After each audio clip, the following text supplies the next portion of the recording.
you guys have got 70 or maybe more. So I'm sure that didn't happen day one, right? So I'm really curious about when you guys just hit to like 50% and you want to stretch the 60%. Was that a technical blocker or more a business trust issue? The short-term memory and long-term memory, how you just manage that? Yeah. Welcome back to Data for AI Crosstalk Episode 2. In our first episode, Aiko and I talk about what we call agent data paradox, the idea that AI agents somehow need to store more data for learning, query it faster for real-time decision, and have the ability to roll back when things go wrong. Sounds pretty theoretical, right? So today, we have our guest, Leo, today. Hi, Leo. Can you give us a quick introduction today? Sure. What do you do and what do you actually do at Amazon? Yeah, so I'm a software engineer at Amazon for 7 years. My department is Amazon Selling Partner Service. So our team is to protect the buyers from purchasing counterfeit products and being involved in fraud situations. Also, we're helping our selling partners to create a fair and trustworthy marketplace.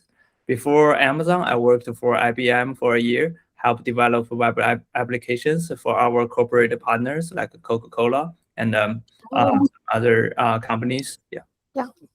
Awesome. So most of our listeners have already bought stuff on Amazon without ever realizing there's a fraud detection system running in the background. From a shopper perspective, when do they actually hit your system? Yeah, so that's a good question. Our system have two ways of finding the fraud. So the first is a reactive way, which basically we got a report from our brand owner that's saying, okay, the seller having an infringement, like a Disney, they having Mickey Mouse on different pictures. But if the seller don't have a registered owner to actually post the listings on Amazon, it's gonna be an infringement to our right owner.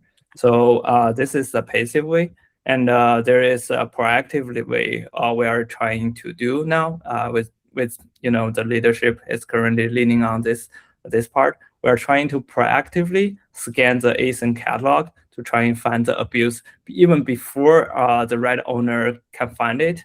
We are taking them down. Oh, what is? I'm curious. Just like what is ASIN means? Can you just explain to our audience? Oh yeah, sure. Yeah. So ASIN is represent a purchasable, smallest purchasable unit that you can find in Amazon, which is basically a product. Like could be a bike, could be Nike shoes, could be a phone. Like the ID number of each of the product. Sure. I see. So, okay, yeah, hit me maybe with some real numbers. So before your agent got involved, how long did the manual agent review take on average? Yeah. And right now, right, with you mentioned the AI agent already in the loop. So what's the down to? So currently, to get a holistic view of an abusive ASIN, the investigators usually go to a lot of tools website to trace down the data sources they needed, required. I would say the average handling time around 20 minutes to 40 minutes, depends on case by case. Some ASINs have a related family, like a couple thousands. So they have to go to different tools to inspect them one by one. So yeah. For now, I think with the agent in LLM, you need a human to actually go through all those tools. Okay. It can be down to like 1 minute to 3 minutes. I see. But what happened when the AI agent, they can't do 100% right all the time. So what happened when the agent gets it wrong? Sure. So at current initial phase, we are doing really conservative way for the agent results. We don't actually enforce directly for to our selling customers because it's gonna triaging a lot of depressions to the customer experience. So the goal is more about improving the recall rate to the coverage to detect who is possible abusing. And then for those ones, we have a certain threshold. So if we are not 100% sure, we just make it suspicious, those cases or those possibilities will triage to human tasks. It's still based on the human judgments for complex situations. Yeah.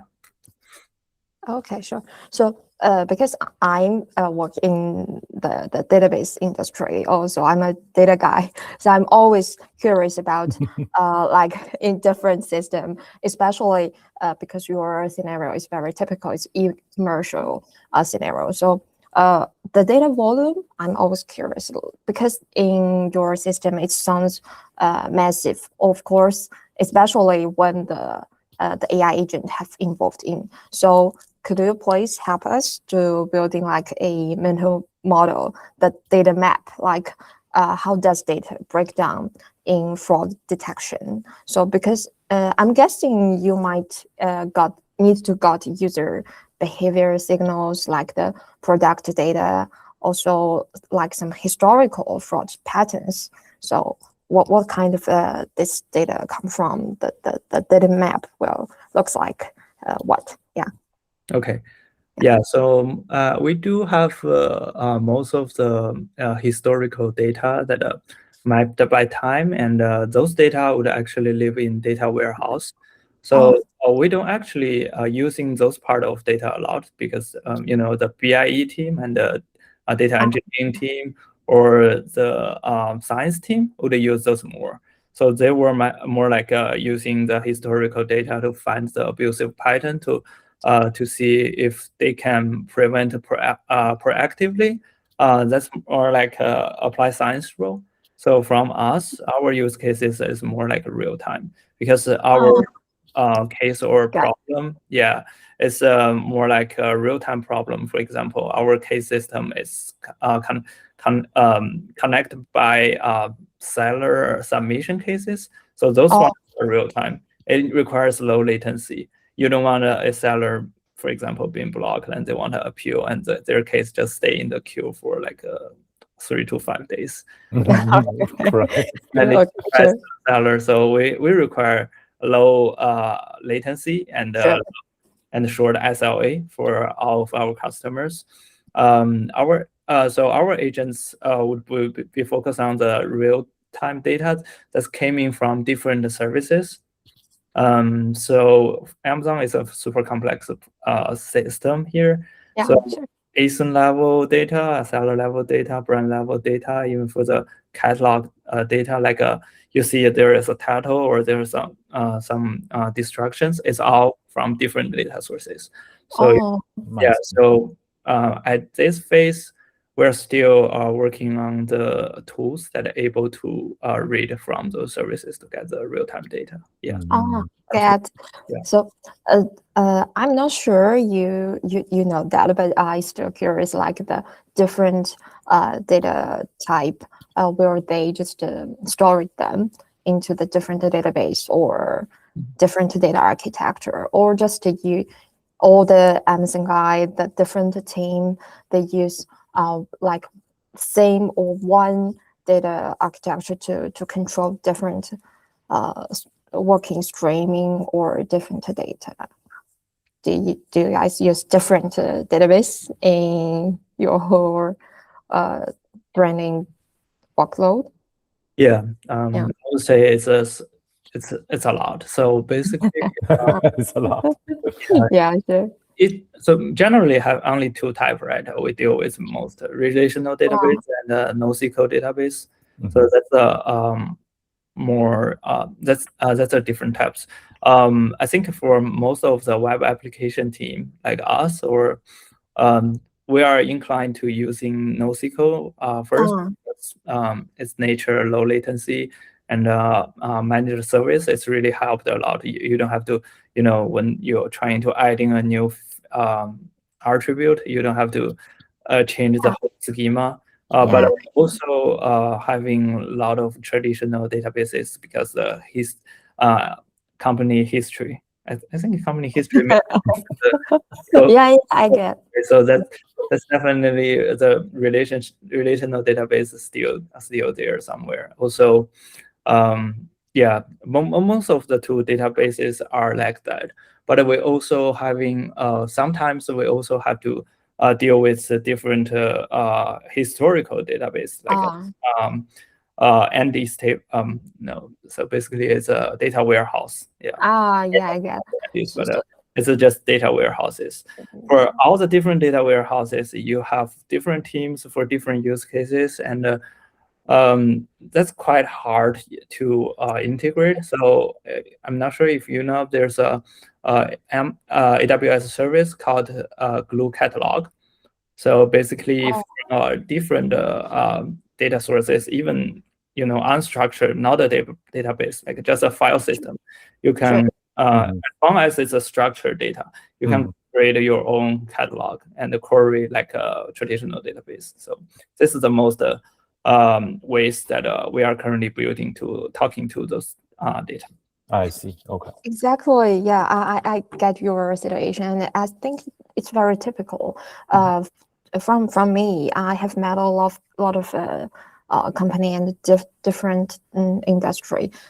So once the data has become massive, or if this company has a long history, of course they have different product of the different database product. Like they might use the MongoDB and like Azure, or something is on the cloud and something is on their own server. So the data architecture could be very complex, and it will just bring a very high price to maintain it and to management them. So that's also the problem we want to solve maybe in the future. Yeah. So yeah, I just get it very much. Yeah.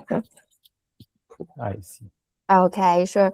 Also, like when you have also referred that before maybe it's a human involved to check if it's a fraud, but right now it's an AI agent to do that. So have you ever feeling that the bottleneck of the database have been touched when the AI agent involved? Because I think the time latency requirement is higher, and also the data is massive more. So have you ever, or your team ever worried about this?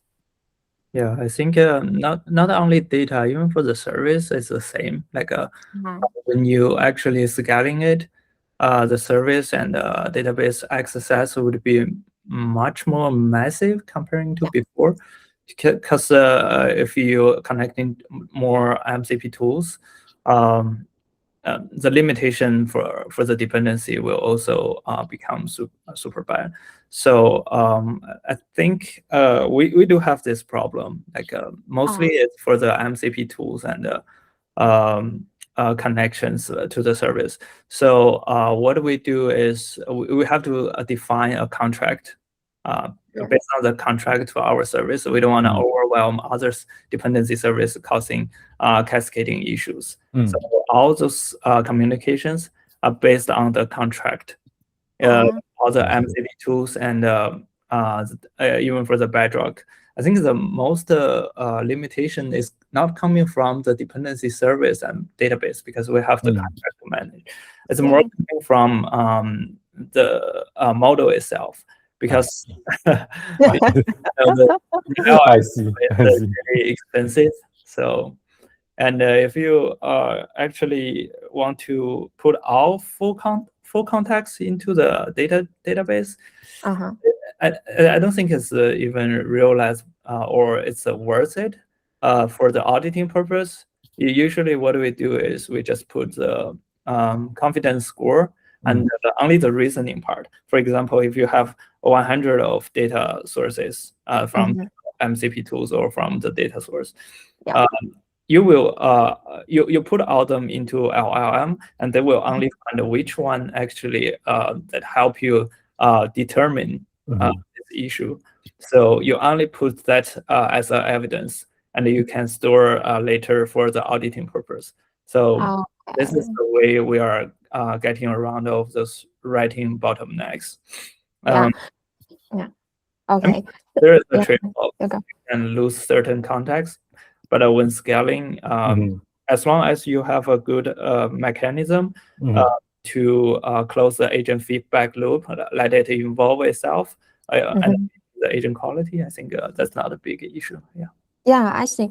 Actually, I'm happy to see that, because which means for our for my job or for our industry, we still have time to be prepared, because right now, if the bottleneck is just at the model layer, but when they just fix this, because the database will be the next layer or below on the model layer. So when the first problem solved, I think the bottleneck will just become to the data layer. So we need to prepare before the model really happens, right? developed. I see. Yeah, so which I think I still have time to survive in this industry and have time to prepare for the next generation. Yeah. Sure. No one can live without a database. Yeah. Exactly. Sure. And also, there's a like a strategic question. If because you're like the user of the database, from your perspective, if you're just architecting for the agent workloads, you design a data architecture.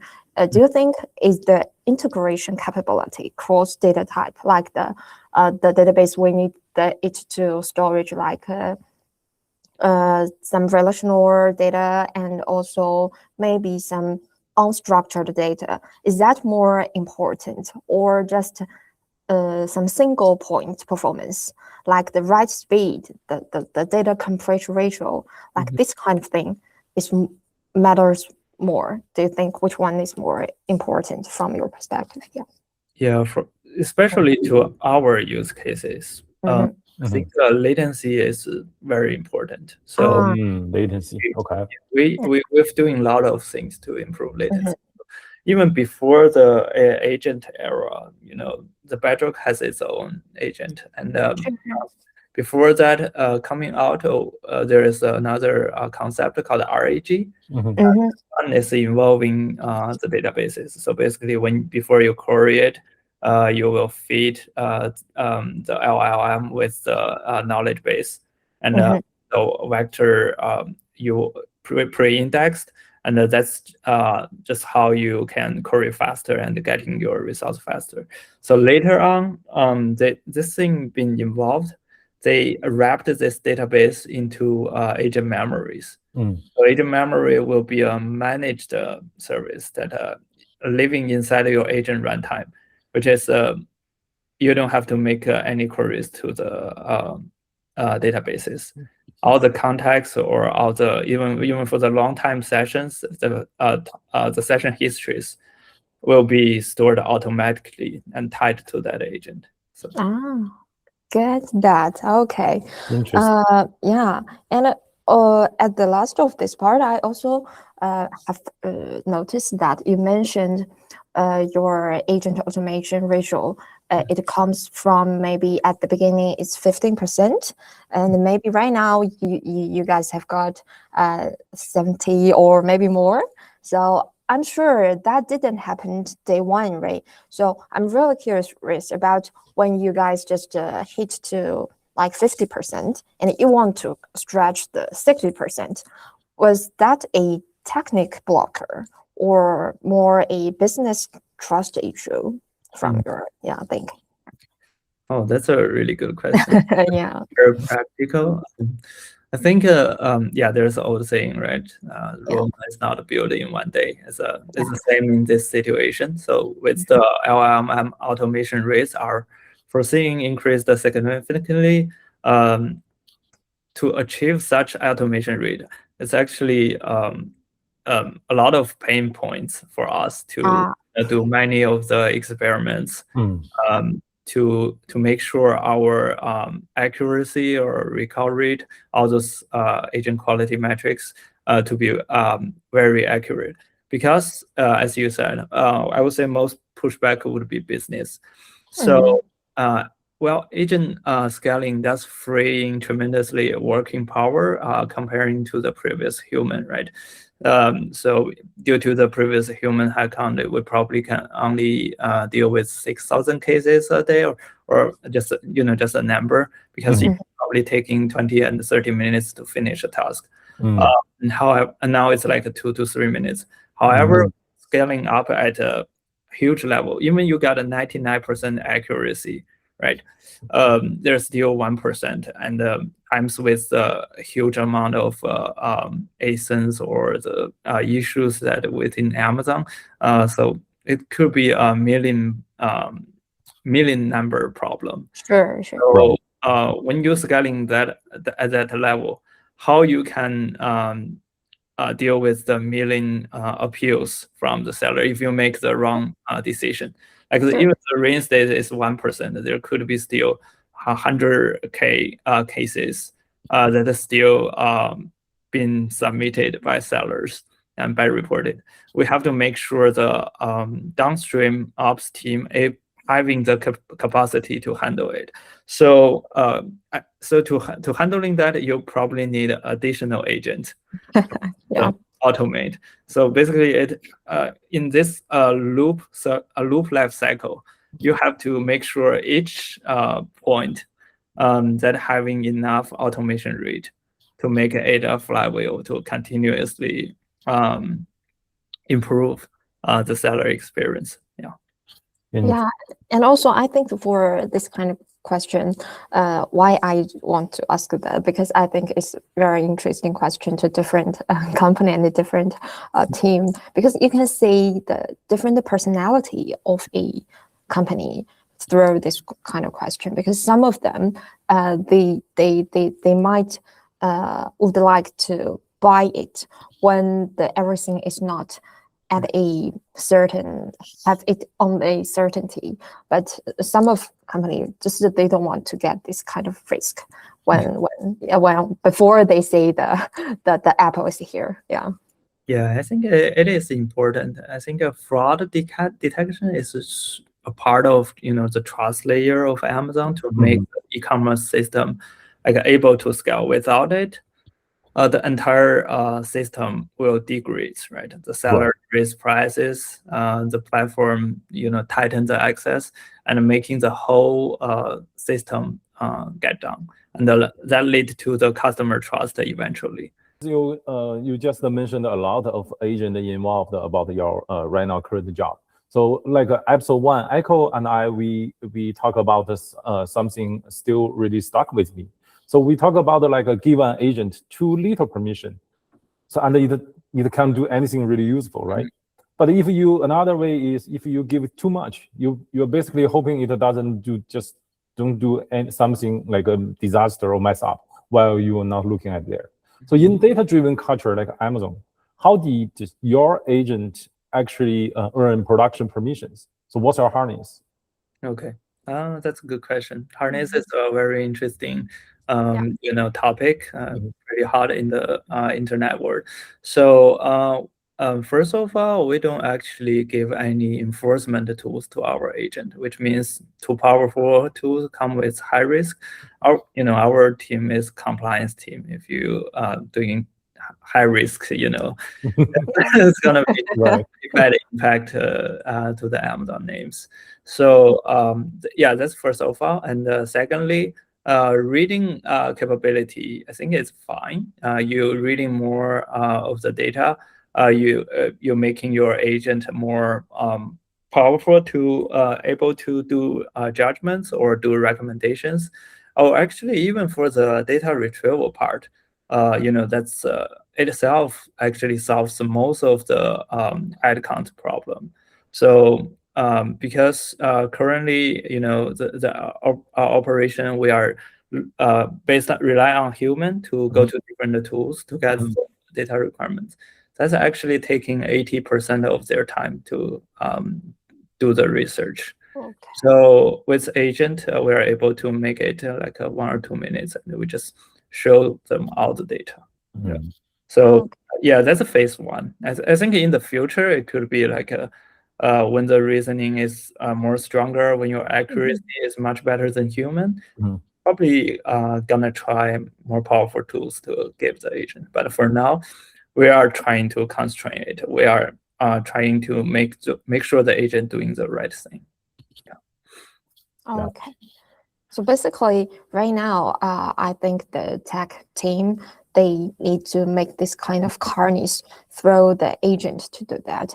But actually, from my perspective, maybe in the future, we want the database to have this kind of capability to fit in different agent. Like the database have the capability to define the access to different agent to privilege the access to different agent when if they have the enough knowledge, like the database itself will have like the wisdom, will have the capability to identify which kind of rule I can just privilege the access to them. Yeah. I see. Yeah, that's an interesting point, Yeah. actually. And I never thought about that.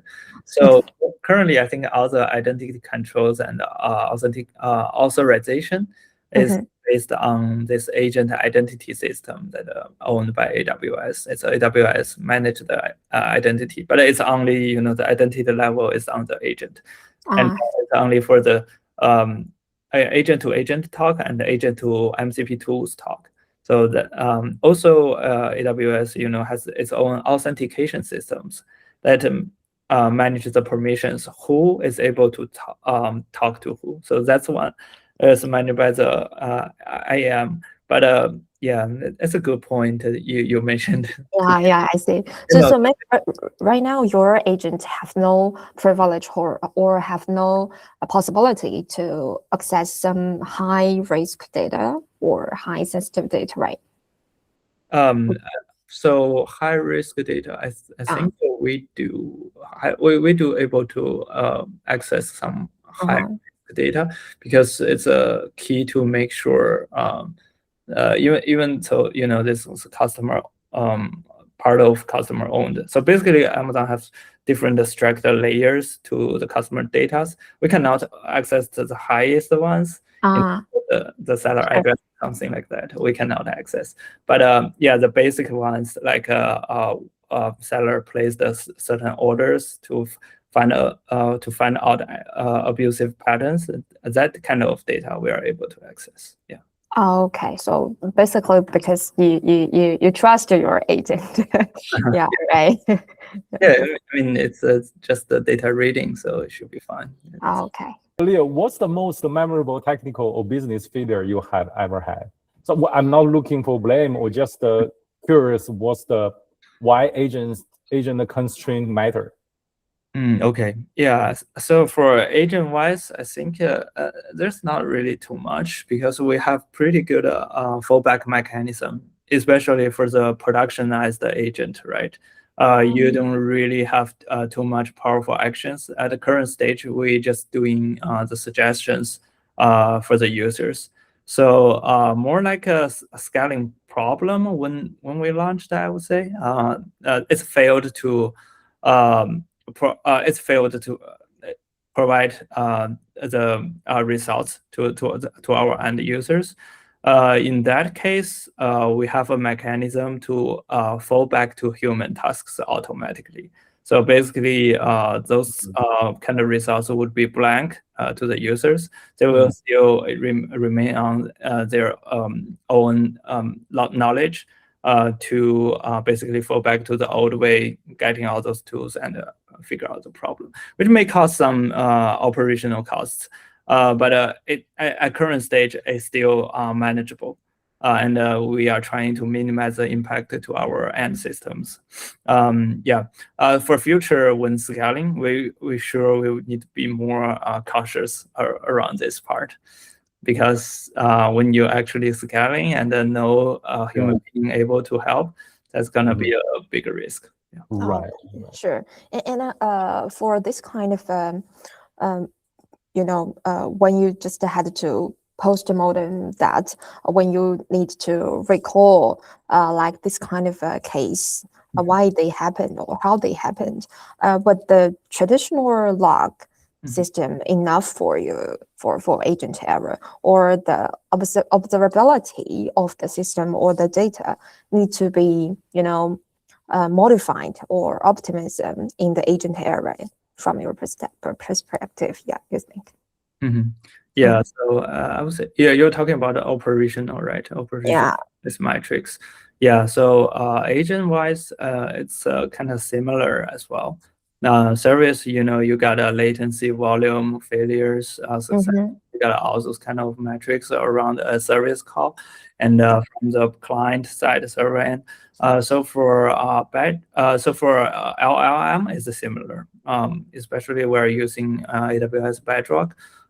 It natively supports this failure handling, because when LLM failed, we can use some prompts to, hey, if this data missing, can you using other tools to fill that out? So that's something new. Yeah, we are using that. Also, we are having all those kind of similar metrics like volume, even for the token consumptions. All those metrics are integrated with the dashboard, which outside probably call it a Kibana, but in our AWS system, we call it a CloudWatch. But a similar concept. We have a set of dashboard alarms and metrics to measure all those technical measurements. Yeah. Okay, get that. Gotcha. So you run a hybrid architecture, right? So rules engine plus machine learning models. So I don't know. I just let me guess how this flows. So rules engine catch the obviously stuff fast, like 1,000 asins with identical image dropping at once, and anything sketchy but not obviously get handed to the machine learning for deeper analysis. So here is what I'm curious about, right? Where's the line? So when do you overrule the agent and kick it to the human? Yeah, so this also like a different system. Like I described before, we have two different kind of mental model. One is proactively to find those frauds, which is the most popular one. I think most being put on more budget or put on more by our leaderships. So this proactive way, as you said, we are using the rule engines plus the machine learning science, because ML models are actually scalable.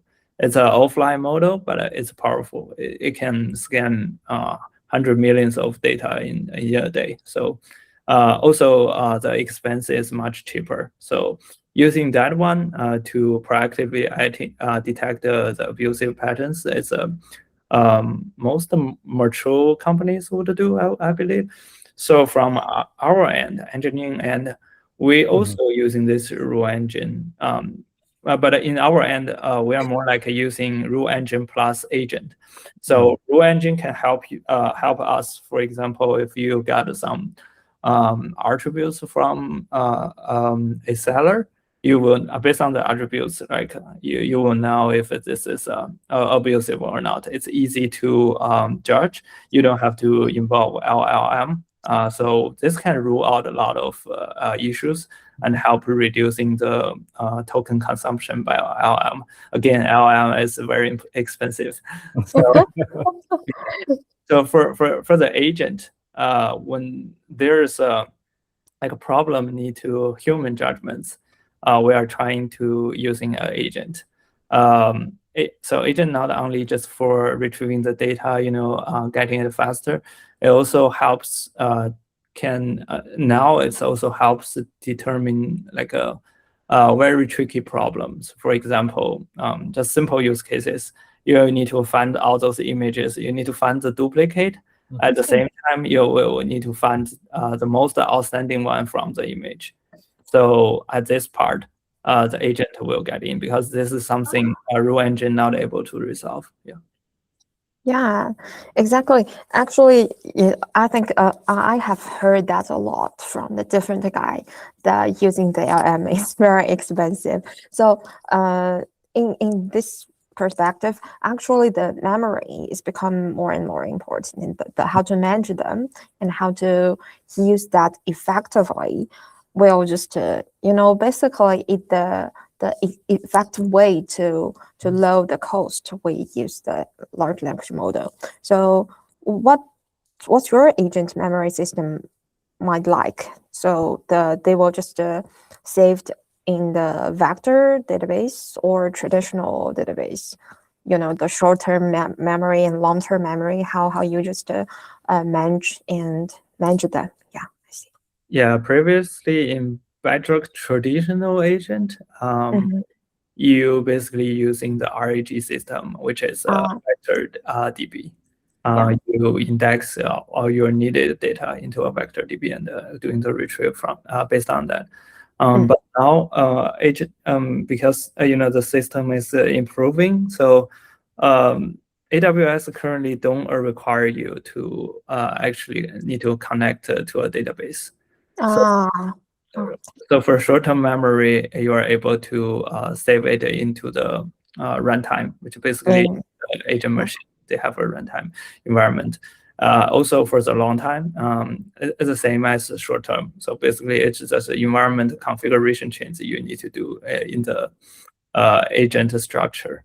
You don't really manage the database connection for them. So that's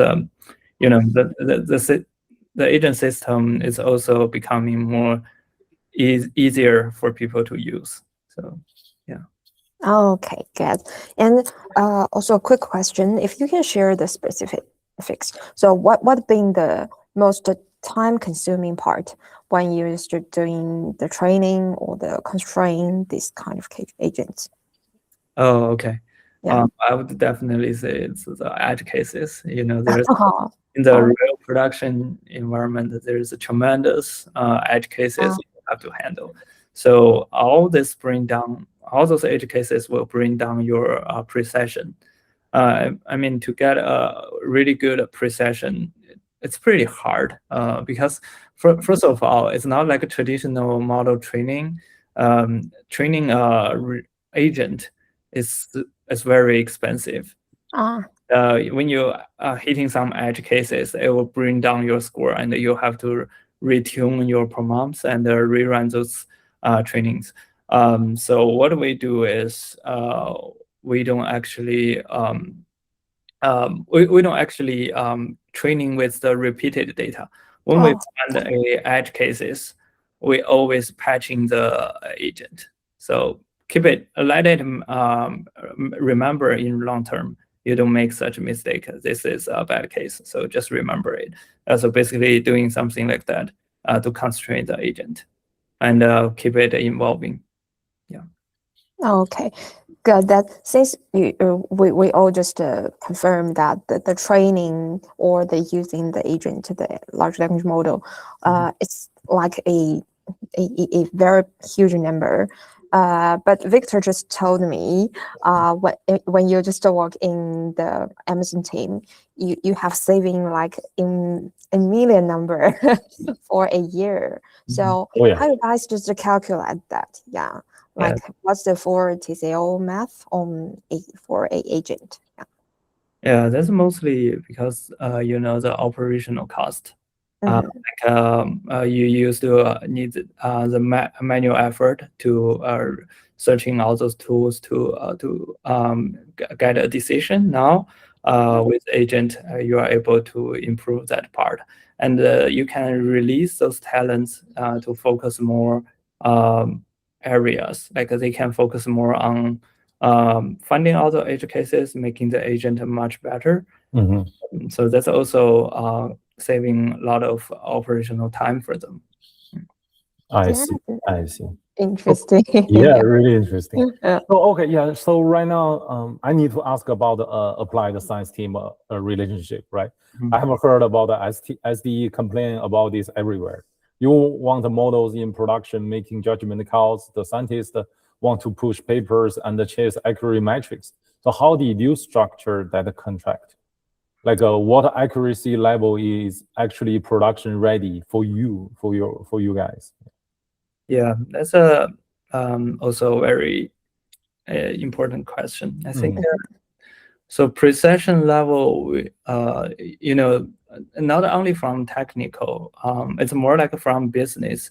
They require extreme precision on this because the bad actions will lead to the seller depression, and they will frustrated and lose trust to the sellers.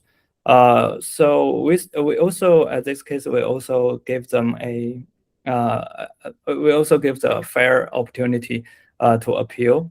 But when the model is scaling, it's causing, as I said before, it's causing the previous operational team like a huge burden when the model is starting scaling. Like the number is not like a human effort able to handle. So that's why we are creating agents to help handling those cases. So so in this case, we are not just cooperated with the ML team. We are helping them to release more power of their model. In this way, we're also having involved, we close this feedback loop from our agent. We are able to detect if any model make any wrong decisions, and we are able to restore all those results. So in the end, they have the evidence to improve their model, and our agents is able to reduce more costs. Yeah, basically the engineering and the scientists need to understand each other and Right. and not just against each other. Yeah. Yes. Yeah. Yeah. Has to be collaborate each other. Yeah, exactly. You scaled your team lead from 6 to 14 people, right? So here's my questions. While you were busy automating agent workflows, did you get to manage the automate yourself? So what's your code to meeting reach you these days? For a boss. Yeah. Yeah, for both. Those days are tough. You got all those web coding tools. So you do got a more strict code than before. But also with the agent. Sorry to interrupt. You guys using the cursor or cloud code? I mean, vibe coding tool. What's your favorite? Yeah, I like cloud code a lot. I use it personally, but Amazon more generally they're using a internal tool called Kiro. So Kiro is a similar like cloud code plus the VS Code. Basically, you have the IDE. They also have the CLI. So the good thing with it is it's using the same model as cloud. But it also having a lot of good MCP servers, internal MCP servers. The whole Amazon is currently facilitated on building those internal tools. It really empowers the employees. Yeah. Hey, sounds really powerful. Yeah. It is. I'm scared by it. Leo, we know before Amazon you work for IBM, right? So you came from IBM Business Intelligence, building blueprints for clients. Now you are building tools for yourself. So what's the biggest mindset shift? Yeah, I would say IBM has a long legacy culture, right? It's a formal, process-driven, working towards customer problems because it's a consulting company dealing with a lot of external customers. You will focus more on, firstly, the compliance, risk, and the design part. So everything need to be well planned before you are actually making the demo to the customer. But in Amazon, it's I would say very different or opposite way. Amazon does move fast a lot. So proof of concept needed 2 weeks. You need to get this idea, and then you can present, or talk to the business team, like, hey, this is the solution, and the problem possibly is able to get resolved by this proof of concept. And then you get into a formal design part, especially now with AI coding. I think it's not only a coding tool, right? But you also doing research with it. So make sure you understand the business problem easier.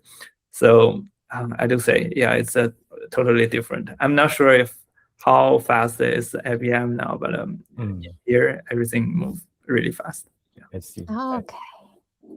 So for the team growth, right? So your team you made growth from 6 to 14. So right now, if you go back, what infrastructure or process would you build at the beginning when you only have 6-person stage? This is also a good question. Yeah.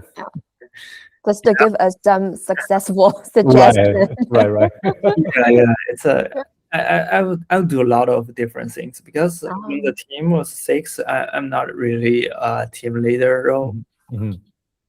Yeah, I was starting with the team. I think originally we only got 5 people. At that time, I was still a junior SD and trying to learn more, trying to get into the industrial.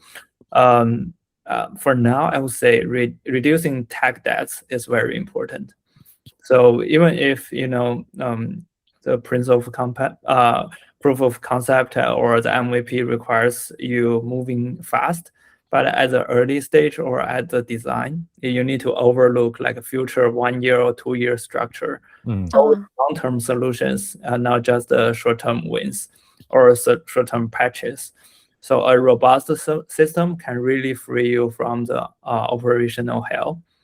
Instead of hiring more people to fixing bugs, if you got a robust system and with talented people, they can put more time on design and finding new problems and resolving them.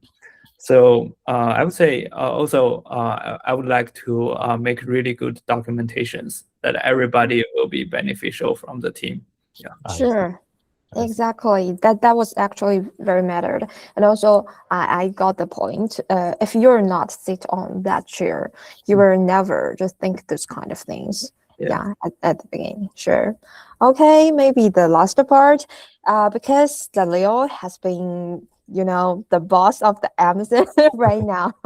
So could you just please give some suggestion to our audience, maybe some other engineering or maybe the students who wants to join the Amazon or this kind of industry? What kind of prepare they might need to do at the beginning? Yeah. Okay. I would say so for now, I think LLM is definitely very important.